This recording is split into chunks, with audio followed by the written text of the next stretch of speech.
हाँ, नमस्कार विद्यार्थियों, मैं डॉक्टर अमित सिंह पुनः स्वागत करता हूँ आपका उड़ान द फ्लाई के इस यूट्यूब चैनल में। और आज हम लोग बात करेंगे सिंधु सभ्यता के पतन के संदर्भ में। और पिछले क्लास में हमने बताया था कि सिंधु सभ्यता के पतन के विभिन्न कारण हैं। एक विशाल सभ्यता जो कि एक लंबे समय तक एक बहुत बड़े परिक्षेत्र में फैली हुई थी और विभिन्न प्रकार के पारिस्थितिकी तंत्रों में थी, और उस विशाल सभ्यता के पतन या एक तरीके से कहें कि उसके भौतिक स्वरूप में परिवर्तन हो जाता है और परिवर्तन के पश्चात वो विभिन्न क्षेत्रों तक फैल जाती है और उसके स्वरूप, जिस स्वरूप में वो एक लंबे समय तक पहचान में थी, वो स्वरूप गायब हो जाता है। अक्सर एक समस्या उत्पन्न हो जाती है आइडेंटिटी की। और इतिहास एक ऐसा विषय है जो कि हमेशा से इस तरीके की समस्याओं से रूबरू होता रहता है, क्योंकि जैसे ही किसी संस्कृति मतलब किसी सभ्यता का भौतिक स्वरूप परिवर्तित होता है, वैसे तुरंत उसको हम एक नवीन संस्कृति या किसी और सभ्यता का नाम दे देते हैं। और ऐसा अक्सर होता जाता है, जबकि अगर हम देखें तो बहुत सारी मूल तत्व, बहुत सारी ऐसी चीज़ें हैं जो कि अभी भी विद्यमान दिखाई मतलब समय समय पर विद्यमान दिखाई पड़ती है। जैसे अगर हम सिंधु सभ्यता के संदर्भ में देखें तो ये सभ्यता आज भी हमारी संस्कृति में विभिन्न तरीके से विद्यमान है।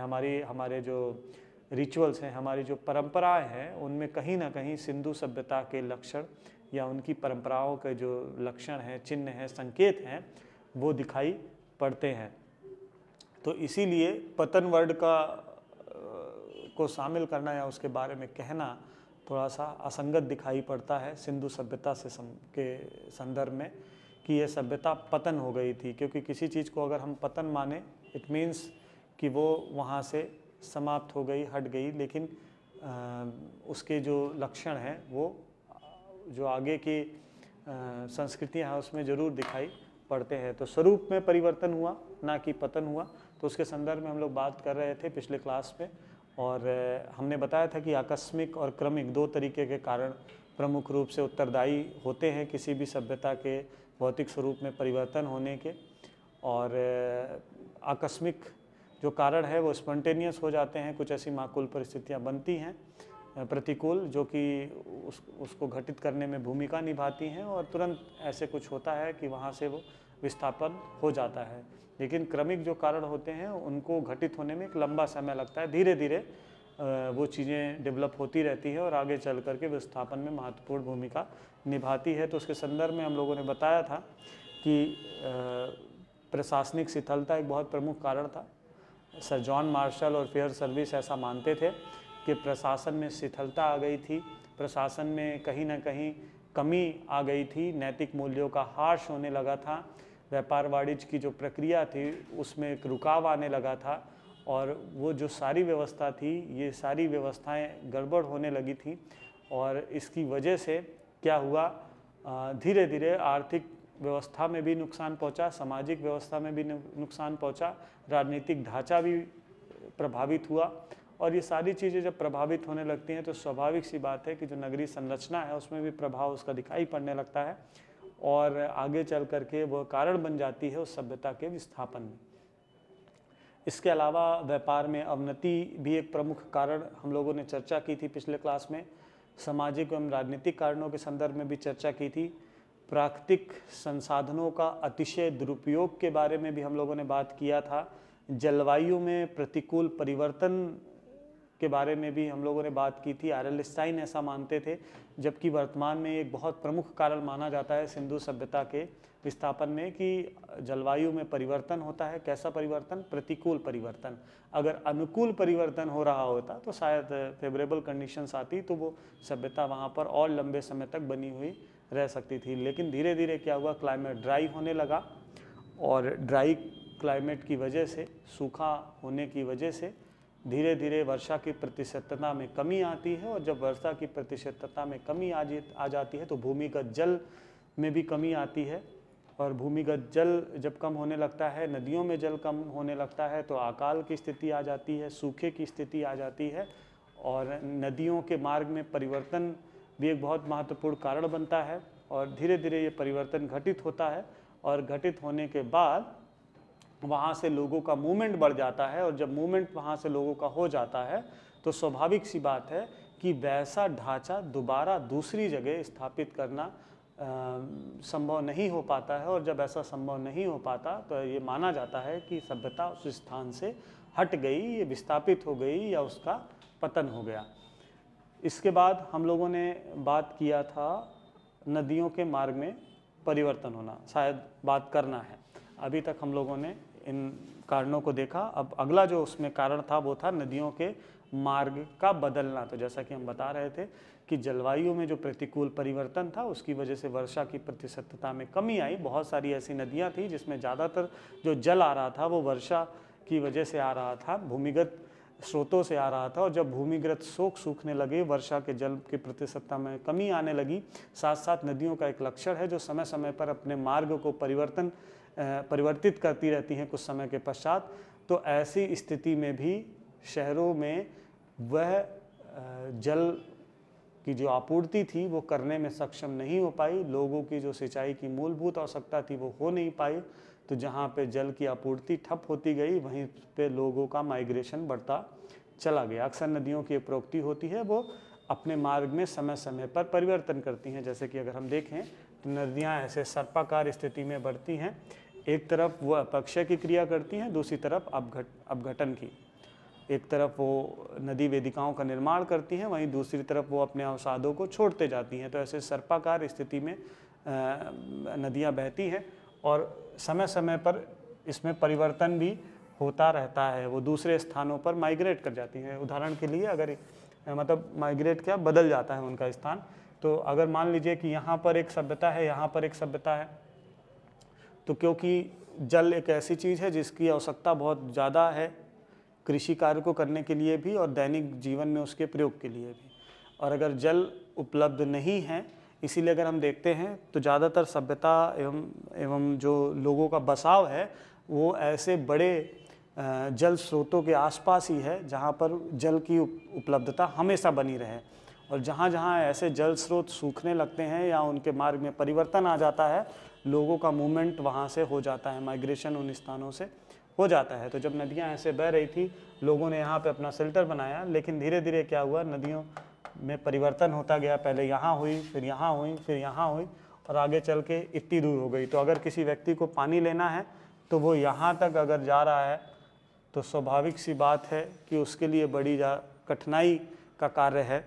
और लंबे समय तक ये अगर ये प्रक्रिया चली तो लोग मजबूर हो जाते हैं उस जगह से मूव करने के लिए। और जो नदियों में मार्ग परिवर्तन है ये कारण बन जाता है किसी भी सभ्यता के लोगों को उस स्थान से विस्थापित होने के लिए। तो ऐसा माधव स्वरूप वत्स का मानना था। एक बहुत महत्वपूर्ण व्यक्ति थे, पुरातत्विद के बहुत प्रमुख पुरातत्विद थे। उनका ऐसा मानना था कि नदियों के मार्ग में परिवर्तन हुआ और उस परिवर्तन के फलस्वरूप लोगों का माइग्रेशन हुआ। लोग अपने स्थानों से, मूल स्थानों से हट गए और हटने के बाद दूसरे स्थान को उन्होंने अपना निवास स्थल के रूप में चुना और वैसी स्थिति दोबारा नहीं बन पाई जैसे कि सिंधु सभ्यता के दौर में बनी थी। इसके अलावा अब हम लोग बात करेंगे, एक और कारण है जिसको कि आकस्मिक क्रमिक कारणों के तौर पर हम देख सकते हैं, वो है जलथल का ऊपर उठना। जल तल का ऊपर उठना, और ये आकस्मिक भी है, धीरे धीरे भी ऐसा होता है, और ये क्रमिक भी है। एक तरीके से दोनों कारणों के तौर पे इसको हम देख सकते हैं, क्योंकि ये तभी होता है जब भूकंप या भूकंप जैसी स्थिति आती है। जैसे उदाहरण के तौर पर अगर आप देखें तो एक घटना हमारे आपके नॉलेज में हुई थी केदारनाथ में। केदारनाथ की घाटी में एक भीषण बाढ़ आई थी। केदारनाथ की जो वैली थी वो एक कटोरे जैसी थी, और भूकंप के बाद प्लेटलेट्स में परिवर्तन की वजह से थोड़ा सा ऊंचा नीचा हुआ और वहाँ पे एक पूरा गड्ढा बन गया, झील जैसी स्थिति बन गई, और उसमें जाकर के पूरा पानी चला गया। मतलब झील से पूरा पानी निकल करके उस गड्ढे की तरफ गया और एक बाढ़ जैसी स्थिति वहाँ पर आ गई। तो ऐसा माना जाता है कि भूकंप की वजह से जल स्थल में थोड़ा सा ऊंचा नीचा हुआ और नदियों का जो प्रवाह मार्ग, जहाँ से नदियों का जो स्रोत था, जहाँ से नदियाँ आती थी, वो स्रोत हट गया, और हटने के बाद धीरे धीरे पानी उस नदी में आना कम हो गया। जैसे कि सरस्वती नदी को माना जाता है कि वो हरियाणा और ये राजस्थान के इलाके में एक प्रमुख नदी थी जिसके किनारे हमें ज़्यादातर सभ्यता मिलती है। तो ये माना गया कि जब भूकंप आया, जलथल का उठना शुरू हुआ, वो ऊपर उठ गया या उसमें बदलाव हुआ, तो क्या हुआ, वो जो प्रमुख स्रोत था वो जगह बंद हो गई, वहाँ से पानी निकलना बंद हो गया। तो एक बड़ी नदी सूख गई, उसके स्थान पे कुछ दूर बाद एक छोटी दूसरी नदी निकली जिसको कि हम वर्तमान में घग्गर के तौर पे देखते हैं। इसमें बहुत काम हो रहा है, वर्तमान में भी IIT गांधीनगर के द्वारा काम हो रहा है। मिशेल देनेनो की एक बुक भी है इस पे, द लॉस्ट रिवर करके, और ये अभी भी ये काम हो रहा है। और इसको MR साहानी ऐसा मानते हैं। साथ ही साथ इस भूतात्विक परिवर्तन को KL राइस भी मानते हैं। देल्स और लैम्ब्रिक जैसे जो पुरातत्वविद है इसको एक प्रमुख कारण मानते हैं कि ऐसा हुआ, भूकंप आया और जलथल में ऊपर उठना उसका प्रारंभ हुआ। जो मूल स्रोत थे नदियों के वो वहाँ से हट गई, दूसरी जगह से निकली और वो नदी पूरी सूख गई। और सूखने की वजह से वहाँ पे जो उस नदी के किनारे जो लोग बसे थे वो वहाँ से हटने लगे और ये एक पतन का कारण बन गया। और भूकंप भी एक प्रमुख कारण इससे जुड़ा हुआ दिखाई पड़ता है कि भूकंप हुआ, बड़े बड़े जो नगर थे वो तबाह हो गए। ऐसे एक भूकंप को हम लोगों ने गुजरात में भुज और कच्छ में देखा। भुज और कच्छ का जो इलाका है वो हाई सेंसिटिव जोन है भूकंप के लिए। वहाँ पर समय समय पे बड़े बड़े भूकंप आ चुके हैं जो वहाँ के बासिंदों को, वहाँ के लोगों को बहुत नुकसान पहुँचा गए हैं और बड़े बड़े भवनों को उन्होंने निस्तो नाबूद कर दिया है। क्योंकि आज हम लोग उस तकनीकी दौर में हैं कि बड़े से बड़े भवन को टूट जाने के बाद भी उसको पुनः इस्टेब्लिश कर देते हैं, लेकिन हम उस दौर की बात कर रहे हैं जहाँ पर प्रशासनिक शिथिलता या आर्थिक संपन्नता में धीरे धीरे कमी आ रही थी। और अगर बड़े भवन और बिल्डिंग्स या इस तरीके के मॉन्यूमेंट्स अगर टूट गए तो उनको दोबारा इस्टेब्लिश करना एक बहुत कठिन कार्य था, या कहें कि वैसी बस्ती दोबारा नहीं बस पाई। इसकी वजह से भी धीरे धीरे पतन की स्थिति आ गई। तो हम कह सकते हैं कि भूकंप या इसको हम कहें भूतात्विक परिवर्तन या जल तल का उठ जाना, ये तीनों जो कि मिलते जुलते हैं और ये तीनों एक बहुत प्रमुख कारण के तौर पर सिंधु सभ्यता में देखा जाता है। ऐसा MR साहानी भूतात्विक परिवर्तन को कारण KL राइस मानते हैं, देल्स और लैम्ब्रिक जैसे पुरातत्वविद इसको एक बहुत महत्वपूर्ण कारण के तौर पर मानते हैं। इसके अलावा एक कारण था समुद्र तटीय भूमि का ऊपर उठने से जल प्लावन हो जाना। ऐसा हम देखते हैं बहुत सारे नगर समुद्र में डूब गए जो कि समुद्र तटीय क्षेत्रों के आसपास थे। कच्छ का रन वाला क्षेत्र भी काफ़ी लंबे समय तक समुद्र में डूबा हुआ था। द्वारिका नगरी जिसको कि हम एक प्रमुख नगरी के तौर पे जानते हैं वो भी लंबे समय तक नदी में डूबी हुई थी। ऐसे बहुत सारे पुरातात्विक स्थल हैं जो कि समुद्र में डूबे हुए दिखाई पड़ते हैं।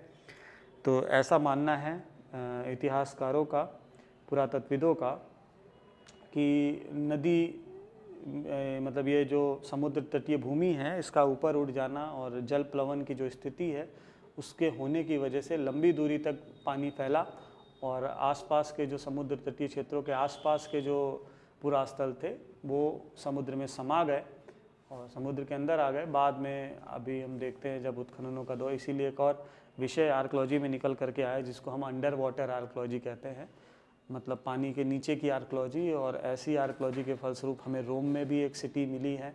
इसके अलावा भारत में भी समुद्र तटीय क्षेत्रों में इसका कार्य हो रहा है और इन्हीं कार्यों के फलस्वरूप और समुद्र के पानी के कम होने की वजह से बहुत सारे पुरास्थल गुजरात के क्षेत्रों में पुनः निकल करके आए हैं। तो एक कारण ये भी माना जा सकता है। कौन सा कारण है वो कारण है समुद्र तटीय भूमि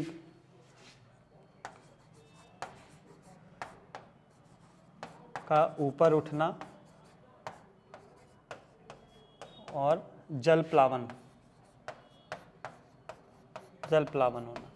तो ये एक बहुत प्रमुख कारण माना गया है सभ्यता के भौतिक अवसानों के पीछे। इसके अलावा एक और कारण है जो कि बहुत प्रमुख कारण है, और इसको बहुत सारे इतिहासकार, बहुत सारे पुरातत्वविद मानते भी हैं, और वो कारण है बाढ़ का।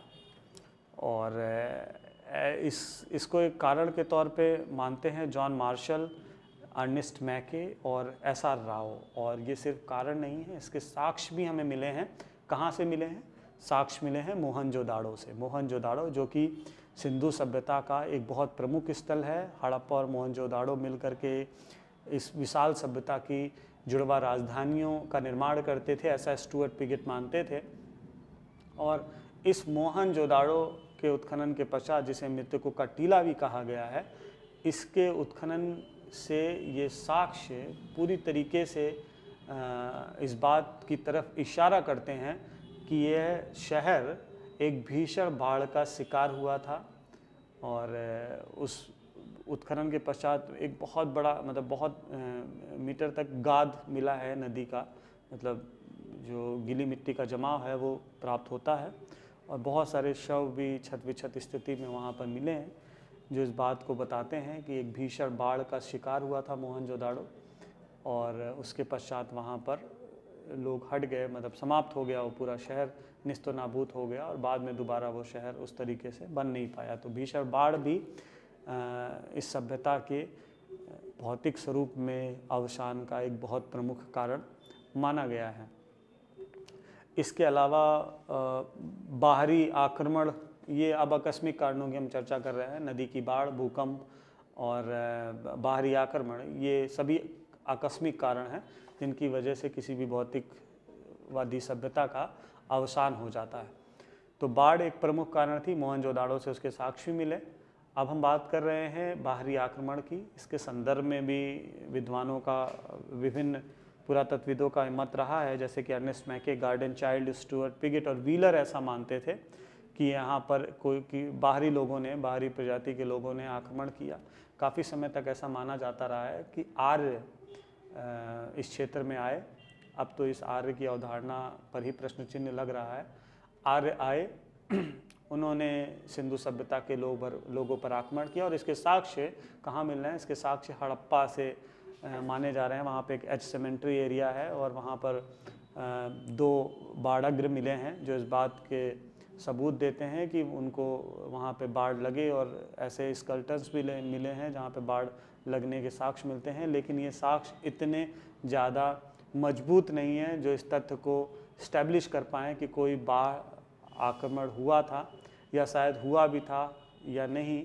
वो एक तरीके की आंतरिक लड़ाई भी हो सकती है। लेकिन प्रारंभिक दौर में पुरातत्वविदों ने माना कि यहाँ पर बाढ़ आक्रमण हुआ था। उसका एक और कारण मानते हैं, एक और इसके संदर्भ में एविडेंस या साक्ष्य वो देते हैं, वो ये कि ऋग्वेद में एक जगह पर पुरंदर नाम का वर्णन मिलता है। पुरंदर का अर्थ होता है दुर्गों को ध्वस्त करने वाला, और दुर्गों को ध्वस्त करने वाला वो देवता इंद्र ऐसा माना जाता है, जो कि ऋग्वेद का एक प्रमुख देवता था, मतलब वैदिक जनमानस का एक प्रमुख देवता था। और उसके द्वारा इस सभ्यता को समाप्त कर दिया गया। और ऐसा माना जाता था कि धीरे धीरे ये सभ्यता वहाँ से समाप्त हो गई। आर्यों ने उस पर अधिकार स्थापित कर लिया और यहाँ पर वैदिक संस्कृति का निर्माण किया। लेकिन अब इस तथ्य को मान्यता प्राप्त नहीं है। धीरे धीरे जो नवीन शोध हो रहे हैं इस बात को बता रहे हैं कि ऐसा कुछ नहीं है जो कि बाहर आक्रमण को प्रदर्शित करे और उसको एक प्रमुख कारण माने इस सभ्यता के भौतिक अवशेषों में अवसान के या पतन के। तो अब धीरे धीरे उसमें परिवर्तन आ रहा है। इसके अलावा एक और क्रमिक कारण माना जा सकता है और उसके संदर्भ में कुछ साक्ष्य भी हैं, जैसे कि वो कारण है महामारी का। तो यहाँ पर अगर हम ऐड कर दें बाढ़ और बाद में आक्रमण भी और फिर महामारी, तो महामारी को भी एक प्रमुख कारण माना गया है। ऐसा मानने वाले एक अमेरिकी डॉक्टर थे कैनेडी, जो इस बात को मानते थे कि यहाँ पर एक महामारी फैल गई थी और वो महामारी थी मलेरिया की, जो कि मच्छरों से होती है। और उनका ऐसा मानना था कि तराई क्षेत्रों में जो लोग रह रहे थे वहाँ पे मच्छरों की समस्या थी, मच्छरों से मलेरिया नामक महामारी उत्पन्न हुई और उस महामारी से एक लंबे परिक्षेत्र तक महामारी का प्रभाव हुआ और उस महामारी से इस सभ्यता के कई शहर तबाह हो गए, कई इलाके तबाह हो गए, लोग वहाँ से माइग्रेट कर गए, हट गए या उनकी मृत्यु हो गई। और कैनेडी के अनुसार महामारी एक बहुत प्रमुख कारण है। लेकिन जैसा कि हम लोगों ने विभिन्न कारणों का विश्लेषण किया, उसमें हम ये कह सकते हैं कि इतनी विशाल सभ्यता जो कि एक बहुत बड़े परिक्षेत्र में फैली हुई थी, विभिन्न भौगोलिक परिस्थितियों को लिए हुई थी, उस सभ्यता के पतन में या उस सभ्यता के भौतिक जो उसका ढांचा था उसमें अवसान के कोई एक कारण उत्तरदायी नहीं रहे होंगे। तो ये मैं आपके ऊपर भी छोड़ता हूँ, क्योंकि ये आपकी भी जिम्मेदारी है, आप विद्यार्थियों की भी जिम्मेदारी है कि इस टॉपिक को आप भली भांति पढ़ें, समझें और देखें और विश्लेषित करें कि आपकी नज़र में कौन सा ऐसा प्रमुख कारण है जो कि सभ्यता के पतन में महत्वपूर्ण भूमिका निभाता रहा होगा। तो ये रहा सिंधु सभ्यता के पतन के संदर्भ में चर्चा। एक और चीज़ है जो कि सिंधु से जुड़ी हुई है, अक्सर हम लोग कालानुक्रम की बात करते हैं, बहुत सारे विद्यार्थियों के प्रश्न रहता है कि सिंधु की तिथि क्या रही होगी। तो सिंधु की तिथि के संदर्भ में ये ऐसा मान्यता है कि ऋग्वेद का आगमन हुआ, वैदिक संस्कृति प्रारंभ हुई, तो इसमें माना गया कि 1500 ईसा पूर्व इसका अंतिम समय था, वहाँ से फिर वैदिक पीरियड शुरू हो जाता है। तो 1500 तो अंतिम समय था एक तरीके से, ऐसा हम मान लें। लेकिन प्रारंभ कब हुआ, तो अगर हम सिलसिलेवार तरीके से आगे बढ़ें तो फेयर सर्विस एक इतिहास पुरातत्वविद थे जिनका मानना था कि 2000 से 1500 ईसा पूर्व तक क्वेटा, डाबरकोट और कोट दीजी और आमरी नामक जो पुरास्थल थे, वहाँ से ये मानते थे कि ये 2000 से 1500 ईसा पूर्व के आसपास थी। इसके अलावा राइस नामक पुरातत्वविद थे, वो मानते थे कि ये सभ्यता 1000 वर्ष तक जीवित रही और जो कि तर्कसंगत प्रतीत नहीं होता, ये और लंबे समय तक रही है। इसके अलावा डीपी अग्रवाल एक पुरातत्वविद थे जो ये मानते थे कि 2300 से 1750 ईसा पूर्व तक ये सभ्यता रही। और इसके बाद मोहनजोदाड़ो से और कोट दीजी से भी बहुत सारे साक्ष्य मिले। मोहनजोदाड़ो से जो साक्ष्य मिले वो इस बात को बताते हैं कि 2500 ईसा पूर्व तक ये सभ्यता वहाँ पे भली बात इस्टेब्लिश थी। कोट दीजी से प्राक जो सैंधव सभ्यता है उसके कुछ साक्ष्य मिले, वो इस बात को बताते हैं कि 2600 से 2100 तक ये सभ्यता वहाँ पे विद्यमान थी। और कालीबंगा से जो रेडियो कार्बन तिथियाँ मिली हैं वो इस सभ्यता को कालीबंगा में 2300 से 1700 ईस्वी के बीच में रखती है। उसके अलावा लोथल से भी 8 रेडियो कार्बन तिथियाँ मिली हैं जो इस सभ्यता को सामान्यतः SR राव के अनुसार 2450 से 1900 ईसा पूर्व तक रखने का कार्य करती हैं। लेकिन वर्तमान में जो शोध हो रहा है, नवीन तकनीकों का प्रयोग हो रहा है, रेडियो कार्बन तिथियों के इतर भी नवीन तिथि विधियों का प्रयोग हो रहा है, उससे इस सभ्यता को अगर हम देखें, उनके तिथिक्रम को देखें तो सामान्यतः इसका तिथिक्रम 5,500 ईसा पूर्व के आसपास जाता है। वहीं पर राखी गढ़ी से जो हमें ओएसएल डेटिंग मिली है वो इस सभ्यता को और प्राचीन लेके जाती है, वो 8,500 तक इस सभ्यता को लेकर के जा रही है। लेकिन ये सिर्फ राखी गढ़ी की बात है। अगर हम सामान्यता देखें तो अब ये सभ्यता इस भारतीय परिक्षेत्र में 5,500 के आसपास इस्टेब्लिश हो चुकी है। भारतीय पुरातत्वविद जो कार्य कर रहे हैं और जो विदेशी पुरातत्वविदों के साथ मिलकर कार्य कर रहे हैं वो इसको 5,000 5,500 ईसा पूर्व के आसपास इस्टेब्लिश कर रहे हैं। और राखी गढ़ी से जो डेट्स मिल रही है वो उसको 8,000 ईसा पूर्व तक लेके जा रही है ओरिजिनल डेटिंग।